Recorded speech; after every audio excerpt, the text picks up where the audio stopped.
ជីវិតយើងឲ្យតែតស៊ូថ្ងៃក្រោយដឹងតែមកអែមតែតម្រាំតបានមកអែមនេះជួបអស់ហើយផ្អែមល្វីងជូរចត់អសអាក្រក់ខ្មៅអីគឺជួបអស់ហើយជីវិតមួយនេះតម្រាំតបានដល់សប្តាហ៍ថ្ងៃដូចបងប្អូនឃើញមានផ្ទះមានឡានមកអែមចេះគឺចាប់ផ្ដើមចេញពីបាតដៃតទេតស៊ូណាស់តម្រាំតបានដល់ប៉ុណ្ណេះពីមុនចាប់ផ្ដើមរកស៊ីមិនបាច់និយាយទេនិយាយតែចាប់ផ្ដើមជីវិតបោះតង់តាំងពីចាប់ផ្ដើមដំបូងមករណាស់មានពាក្យសរសើរបីតែអ្នកជុំវិញខ្លួនក៏គេឆ្ងល់ដែរពាក្យដែលទទួលបានច្រើនជាងគេគឺរាល់ថ្ងៃឃើញតែផុសវីដេអូដើរបោះតង់អត់មានរកស៊ីអីទេគេរកស៊ីត្រុកឯងនៅគិតតែដើរលេងបោះតង់បបកត្រីធ្វើម្ហូបអីតាមបឹងតាមភ្នំអីខ្លះហើយរាល់ថ្ងៃហ្នឹងបងប្អូនពាក្យដែលខ្ញុំទទួលបានកាលពីខ្ញុំចាប់ផ្ដើមចេញធ្វើវីដេអូដំបូងខ្ញុំតែបានមកអែមនៅសប្តាហ៍ថ្ងៃនេះបងប្អូនយើងគាត់លែងសួរគាត់លែងឆ្ងល់ហើយជីវិតគឺហែឆ្លងរឿងរ៉ាវច្រើនបងប្អូនអ្នកដែលគាត់ស្គាល់ខ្ញុំគឺគាត់ដឹងហើយខ្ញុំតែបានជីវិតមកអែមចេះហ្នឹងមកបានឡានមកបានផ្ទះមកបានម៉ូតូល្អជិះចេះបោះតង់ជិះម៉ូតូកាច់ចាស់ខ្លះហ្នឹងជិះម៉ូតូជាមួយគេជិះឡានជាមួយគេទៅបោះតង់ក៏មានដែរខ្ញុំគេទៅហ្នឹងគេមិនចង់ឲ្យទៅផងបងប្អូនពេលខ្លះដោយសារតែយើងវាអត់មកអែមតែកុំខឹងគេកុំអន់ចិត្តជាមួយគេហើយគិតថាធ្វើម៉េចចង់មកអែមដូចគេដែរយើងមានតែខំបងប្អូនខំទៅកុំសូវខ្វល់សម្ដីពីអ្នកដទៃច្រើនពេករំមានអ្នកដទៃណាមកជួយយើងណាដាក់គោលដៅធ្វើខ្លួនឯងដាច់ជីវិតមកអែមរបស់ខ្លួនឯងទៅបានមកអែមត្រូវតែខំឲ្យអស់ពីសមត្ថភាពបានពេលវេលាល្អមកអែមអង្គុយជុំគ្នាមើលទេសភាពថ្ងៃលិចអីយើងខំធ្វើខ្លួនឯងខ្ញុំសូមផ្ដាំដល់អ្នកផលិតមាតិកាដែលព្យាយាមតាំងពីដើមមកមិនទាន់មានគេស្គាល់ច្រើនឬក៏មិនទាន់គិតថាអាចរកចំណូលបានពីវាបានច្រើនតែយើងកុំបោះបង់យើងត្រូវតែទៅមុំបោះបង់ឲ្យសោះខ្ញុំចាប់ផ្ដើមផលិតមាតិកានេះជីវិតខ្ញុំហែឆ្លងរឿងច្រើនខ្ញុំចេញពីផ្ទះតាំងពីអាយុ10ឆ្នាំជាងដើរដឹកអីវ៉ាន់ឲ្យគេមួយថ្ងៃបាន$1 $2ខ្លះខ្ញុំហូបបាយបានតែមួយពេលណាបងប្អូនតែជីវិតគ្រួសារខ្ញុំពិបាកមិនសូវពិបាកពេកទេជីវិតខ្ញុំអត់ចង់រស់ពឹងពាក់អ្នកណាខ្ញុំធ្វើឲ្យខ្លួនឯងពិបាកតាំងពីដើមមកមិនអញ្ចឹងទេក៏មិនមកអែមដល់សប្តាហ៍ថ្ងៃដែរមានអីក៏វាចង់ជំរុញដល់បងប្អូនឲ្យទៅតស៊ូទាំងបងប្អូនជំនាន់ក្រោយជំនាន់មុនក៏ដោយគឺកុំបោះបង់ណាត្រូវតែជំនះហ្មងហើយនេះទៅមិនរួចទៅរកផ្លូវថ្មីយូរមិនឆាប់ទេយើងគង់តែទៅដល់ផ្លូវដែលយើងចង់ទៅទេពាក្យមកអែមនេះក៏នឹកឃើញដល់ផែនរបស់ Anchor មកអែមក៏គេមានពាក្យមកអែមហ្នឹងដើម្បីលើកចិត្តដល់បងប្អូនយើងដែលគាត់តស៊ូពីដើមមកសម្រាប់គោលដៅចុងក្រោយមកអែមថាជីវិតមកអែមគាត់ក៏ចង់ជំរុញដល់ពុកម៉ែបងប្អូនយើងគាត់បរាជ័យក្នុងការរកស៊ីឬក៏មុខរបរណាមួយយើងនៅតែតស៊ូ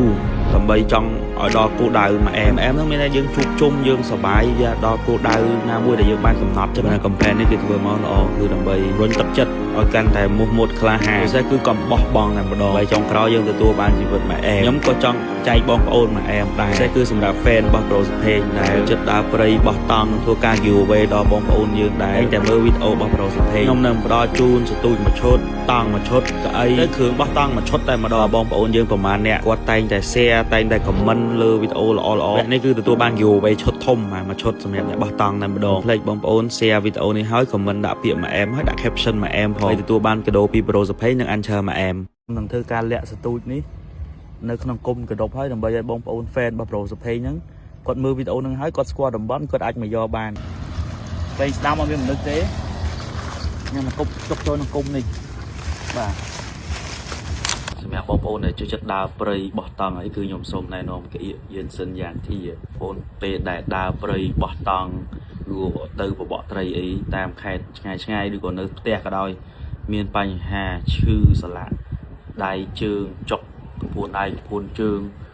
ហើមកលាក់ដៃកលាក់ជើងឬក៏ខ្មុំសត្វល្អិតតិចអីផ្សេងសម្រាប់ខំអីផ្សេងបងប្អូនអាចប្រើជាមួយនឹងកាអៀកយិនសិនយ៉ាងធាឈឺកឈឺស្មាឈឺកលាក់ដៃកលាក់ជើងត្រជាក់បាត់ដៃត្រជាក់បាត់ជើងបងប្អូនអាចប្រើជាមួយនឹងកាអៀកយិនសិនយ៉ាងធាជាពិសេសស្ត្រីដែលទើបតែសម្រាប់កូនហើយក៏បងប្អូនអាចប្រើជាមួយនឹងកាអៀកយិនសិនយ៉ាងធាបានដែរវីដេអូសូមជម្រាបសួរសួស្តីពុកម៉ែបងប្អូន fan Pro Page ទាំងក្នុង Facebook ទាំងក្នុង YouTube សុកបែកកំណត់អង្គុយស្ទូចត្រីនៅផ្ទះត្រីក្រាញ់ឥឡូវវាធំដល់ហើយមួយយ៉ាងនេះត្រីអស់ចិត្តទៅគាត់នឹកឃើញបែកកំណត់ចង់បបកត្រីផ្ទះអត់ដឹងថារកអីទេរងថ្ងៃតនេមែនតែនតនេខ្លាំងរហូតដល់មិនដឹងថាធ្វើអីចំស្ទូចទៅបបកហើយសាកដងថ្មីដែរគេនេះហើយហៅអូនកាមេរ៉ាមកទៅបបកវាអ្នកស្គាល់ទេធ្លាប់ទៅបបកវាម្ដងមួយវាម្ដងហ្នឹងមួយអាហ្វុងមួយទៀតណាហ្វុងអត់បានមកទេអាហ្វុងទៅដើរលេងកំពង់សោមបាត់ហើយថ្ងៃនេះកុំឲ្យខាតចូលទៅបបកហើយឆ្លៀតដាក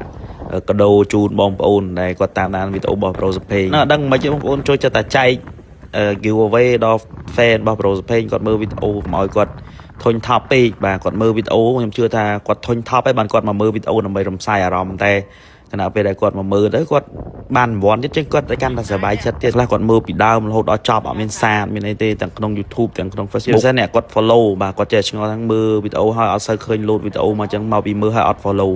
ចឹងបងប្អូនមើលហើយចុច follow ទៅពេលមាន giveaway ផ្សេង ខ្ញុំនឹងដាក់ឲ្យបងប្អូនឲ្យច្រើនអញ្ចឹងនេះទៀតឲ្យបងប្អូនគេហៅថាចំណៃអារម្មណ៍អញ្ចឹងណាដែលខ្ញុំមកបបកនេះគឺគេហៅថាផ្លូវទៅបរាយបងប្អូនផ្លូវក្នុងដែរនេះនិយាយមិញនិយាយបន្លប់បងប្អូនទេព្រោះអត់ចង់ប្រាប់រ៉ាយរាប់ផ្លូវច្រើនដឹងថានៅក្នុងខេត្តសៀមរាបផ្លូវដែលបងប្អូនបានមើលមិញហ្នឹងឃើញហើយទៀងមើលឡើងវិញទៅតំបន់ដែលខ្ញុំបបកនេះគឺថ្មីនេះទេនិយាយថាកន្លែងបបកសឹងតែលែងមានតែតំបន់នេះទេដែលអាចនៅបបកត្រីបានជើងស៊ីប្លង់ហើយនៅឲ្យវាលេបតិចទៅណានុយវែងរកតិចទៅហើយប្រឡងមួយគ្នាបងណែមើលអានោះវាដើរចូលមកគប់ប្រឡងខ្ញុំនៅអត់កុំលាក់ខាងពេក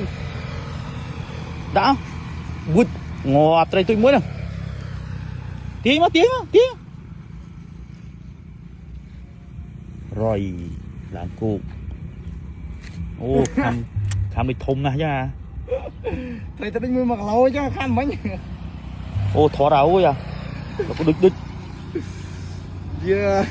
អន្តអ្នកបបកទេពុកម៉ែបងប្អូនយើងដែលគាត់រស់នៅតំបន់ហ្នឹងដែលតាមដានទស្សនាវីដេអូ Bros Page share មួយទៅមានបងប្អូននៅចិត្តហ្នឹងអីហើយគាត់នៅឆ្ងាយយកអត់តនេះអាច share វីដេអូឲ្យលឿនទៅ share ឲ្យបងប្អូននៅតែមើលនៅ blog ណាមើលចុងវីដេអូបាទខ្ញុំដាក់ថានៅកន្លែងណាខ្ញុំនឹងរាយរាប់ប្រាប់បងប្អូនឲ្យតម្រុយបងប្អូនខ្លះទៅដល់ដាក់ចោល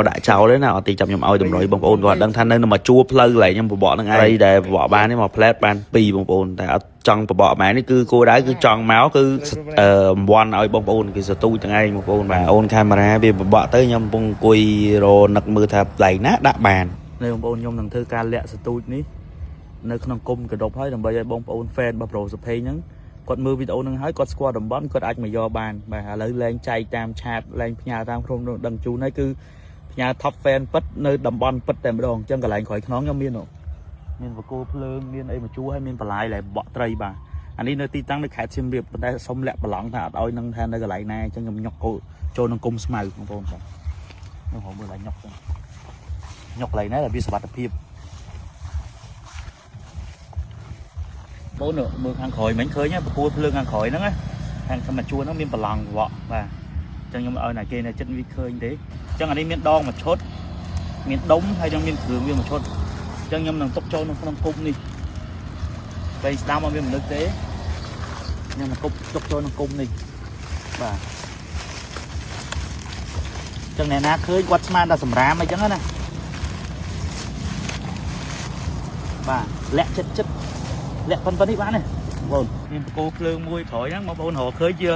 សមត្ថភាពរបស់បងប្អូនហើយអញ្ចឹងអ្នកដែលរកឃើញជួយថតវីដេអូមួយហងហ្នឹងបាទដើម្បីទទួលបានលៀបជ័យអញ្ចឹងណាបងមើលទៅនេះតម្រុយគឺមានបកគោភ្លើងមួយនៅក្បែរភូមិហ្នឹងឯងហើយមានមកជួមាត់បន្លាយអញ្ចឹងឈរពីខាងនោះក៏បានបង្ហាញឲ្យល្អដែរបងប្អូនណាដែលរកបានដំណឹងស្ងោនឆឹងអត់មានប្រាប់មួយម៉ាត់វិញប្រយ័ត្នឈប់ដាក់ឲ្យផ្ទះវិញហើយសង្ឃឹមថាបងប្អូនមានសមត្ថភាពអាចរកឃើញសទូចមួយឈុតរបស់ខ្ញុំឥឡូវខ្ញុំមកដល់ផ្ទះបងប្អូនចាំមើលថាជើងខ្លាំងណាស់ដែលគាត់អាចរកឃើញសទូចមួយឈុតដែលខ្ញុំលាក់ទុកក្នុងគុំព្រៃហ្នឹងបងប្អូនបាទហើយបើគាត់រកឃើញធ្វើវីដេអូថតបោះថាគាត់បានរកឃើញហើយឬក៏ថតរូបភាពចូលនៅក្នុង comment នៅក្នុងវីដេអូនេះខ្ញុំឲ្យរង្វាន់ពីលើនឹងបន្ថែមទៀតបងប្អូនបាទឲ្យរង្វាន់ទៅគាត់ពីលើនឹងបន្ថែមទៀតអញ្ចឹងអានេះសង្ឃឹមថាគាត់នឹងអាចដើររកឃើញមិនពិបាករកទេប្លង់មួយនេះ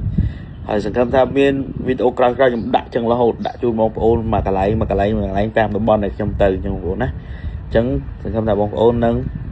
រកឃើញហើយប្រាប់ផងកុំឲ្យរកឃើញស្ងាត់ឈឹងចាអរគុណច្រើនបងប្អូនសង្ឃឹមថាមានវីដេអូក្រោយៗជូនបងប្អូនទៀតបាយបាយ